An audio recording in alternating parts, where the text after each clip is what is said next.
درود بر کسی که داره منو میبینه توی یوتیوب. من خیلی با خودم کلنجار رفتم برای اینکه ویدیو بذارم توی یوتیوب و نمیدونستم چی بگم توش، اصلا در مورد چی صحبت بکنم، به درد میخوره نمیخوره، آیا خوبه خوب نیست. بعد 100 تا چیزو میشه عوض کرد واقعا. یعنی همین الان من مطمئنم 1 سال دیگه برگردم به این ویدیو میگم خب اوکی ادیتم بهتر شده، چون دوست دارم کارامو خودم بکنم. یعنی فعلا چون پولی که در نمیارم از این راه بریزم این تو، ادیتم بهتر شده، ایده های ویدیوها باحال‌تر شده حتما. حالا من فکر نکنم خیلی از این ویدیوها بگیرم که با 1 روز، با پول 1 روز کارگری در آلمان مثلا رفتم 4 تا کارگر جنسی مثلا ملاقات کردم، اسمشون اینا مثلا آلینا و شهناز و فلان و مهمان و اینا. نه فکر نکنم از این محتوا بگیرم یا تست خوراکی و اینا. حالا شاید هم گرفتم و پس فردا گرفتم گیر ندیدم، ولی همین این مدل خیلی دوست دارم صحبت بکنم، خیلی صحبت کردن من دوست دارم و گفتم بذار در مورد حالا کمالگرایی حرف بزنم. شاید 4 نفرم دیدن دیگه، سری دوستانی در یوتیوب پیدا کردم. چون من خودم آدم کمالگرایی نمیدونم، خب تنبل میدونم. در آستانه 30 سالگی من خودم آدم تنبلی میدونم، یعنی یه جایی تنبلی کردم، سری کارا رو نکردم. خیلی بیشتر میتونستم توی زندگی جلوتر باشم اگه یه برنامه‌هایی داشتم. یعنی من آرزوم بود برگردم 20 سالگیم 18 سالگیم با دانشی که الان دارم، در ارتباطاتم با آدما، در کارهایی که میکردم، تصمیماتی که میگرفتم، کارها رو زودتر انجام میدادم، اهدافی که داشتم، لذتایی که میزدم از خودم. خب و تا یه سری لذتای دیگه که جایگزین میکردم. کجا بودیم؟ یادم رفت. مغز. آره خودم آدم کمالگرایی نمیدونم ولی تنبل میدونم. برای همین حس میکنم برای شروع کارها خوبم. یعنی میتونم یه کاری رو شروع بکنم بدون اینکه حالا 100% کامل باشه. اینستاگرام هم همین بود. حالا شاید یه سری منو اینستا دیده باشن با پیج سیلی محسن. خود این لفظ سیلی هم من خیلی دوست دارم. این هم همینطوری بود. یعنی من این پیج رو زدم، خیلی جالبه برام. 3-4 تا ویدیو اولم یکیش دیده شد، یه طنز دارکی هم بود در مورد بچه‌ها اینا بود و دیگه نذاشتم ویدیو، بیخیالش شدم تا حدودا 1 سال بعدش که اینا که هلو کیتی رو زدم. فکر نمی‌کردم اینقدر آدمو دوست داشته باشن. حتی شاید یه ذره برام اینطوری موقتی بود که تو این ویدیو می‌زدم، بعدم که نه، آدمو دوستش داشتن، رنگای دیگه‌شو اصلا خریدم و اینا.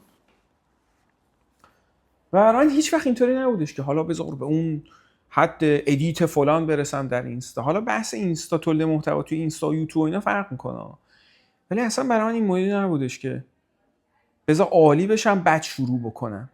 برای من حس میکنم توی مقابله کردن با این قضیه یه ذره خوبم من که کمالگرایی نکنم، هر چیزی 100 کامل باشه. چون فکر کنم همین طوری هم تو زندگی بزرگ شدم. یعنی هیچ وقت برای من توی زندگی همه چی مهیا نبوده.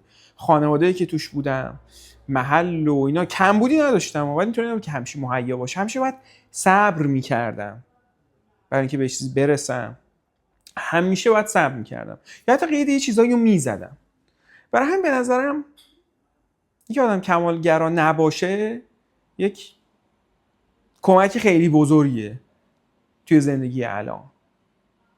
اصلا برای همین من این ویدیو رو دارم میگیرم که بهش برگردم، مثلا یه سال بعد بهش برگردم میگم اوکی فاینالی بالاخره گرفتی آقا این ویدیو رو، هر چی که بود ماکم است، بالاخره گرفتی دیگه، هر چی که بود. قبلا ویدیو گرفته بودم یوتیوبا، ولی الان حس کردم باید یه روند دیگه ای باشه، همین مدلی بشینم صحبت بکنم. من خیلی از صحبت کردن خوشم میاد. حالا میتونم صحبتای به درد بخوری نباشه اصلا و ابدا، ولی حال میکنم با صحبت کردن، با دوست پیدا کردن این مدلی. خیلی خوشم میاد.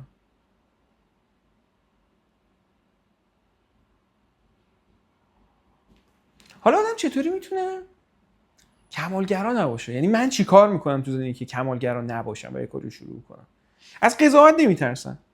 یا مهم نیست دیگه. از قضاوت هیچ وقت نترسم. همیشه میدونی آدم تو زندگیش حفره داره، یعنی توی شخصیتش حتی اینا رو میتونه توی بدن خودش حس بکنه. آدم میتونه درد و استرس و رنج و اینا رو توی بدنش کاملا حس کنه. من حس میکنم حفره این مدلی ندارم که از قضاوت بترسم، چون تهش اینطوری هم که نمیشه دیگه، حالا بهترش میکنم یا فلانی میخواد چی بگه، بهمانی چی بگه. همیشه با خود این فکر رو بکن که تو خودت داری زنده میمونی و میری جلو. حالا اونی که همچین نظری داره، فلان دوست، اون میاد دست تو رو میگیره، یعنی مثلا تو این کارو نکنی، مثلا ویدیو نذاری یا اون چیزی که دوست داری و ادامه ندی، فلان سازو نزنی، یا نمیدونم نقاشی نکنی، یا هر تصمیمی توی زندگیت نگیری. یه چیزای خیلی اوتریجسی هستن، یه چیزای عجیب غریبی. یه سری مثلا استریم میکنن، بعد شاید مثلا اطرافیان نگاه کنن میگن بابا این چه مسخره بازیه، یا نویسندگی میکنه طرف، بعد یهو که میوه میده میگن ای چه باحال. حالا دیگه نگاه نکردن اون موقع که هیچکس بهش باور نداشت. برای همین آدم نباید از قضاوت شدن بترسه، به خاطر اینکه این تویی که داری خودتو زنده نگه میداری، این تویی که داری نون میدی به خودت و میری جلو، این خود تویی که داری به خودت انرژی میدی موقعی که تنهایی اینطوری هول میدی خودتو میری جلو. کاملا از مهاجرت هم داره. آدم وقتی مهاجرت میکنه خیلی تنهایی میکشه و اینو میفهمه دیگه که تو حالا این کارو بکنم یا نکنم، با فلانی صحبت بکنم یا نکنم، یا مثلا فلان شغل رو برم تجربه بکنم یا نکنم. من خودم، یعنی کسی نیست بیاد من نجات بده. یعنی خیلی در مورد این صحبت میشه که خودتی و خودت، ولی اینو واقعا آدم توی تنهایی میتونه بفهمه. که به نظرم کمالگرایی میتونه دزد آرزو باشه. حسادت دزد آرزو و اینا همیشه میگن، ولی به نظرم کمالگرایی هم هست. یه کاری رو شروع نکنی، ولی به راستی چقدر میتونه یه چیزی بهتر بشه. یعنی مثلا خود همین یوتیوب چقدر میتونه بهتر بشه، بره جلو. اصلا درد کی میخوره؟ خیلی همه این سوالا تو ذهن منه که چه مدلی میخواد بشه بره جلو، ولی بعضی موقع آدم خودش هم باورش نمیشه که توی قضیه چقدر میتونه پیشرفت بکنه.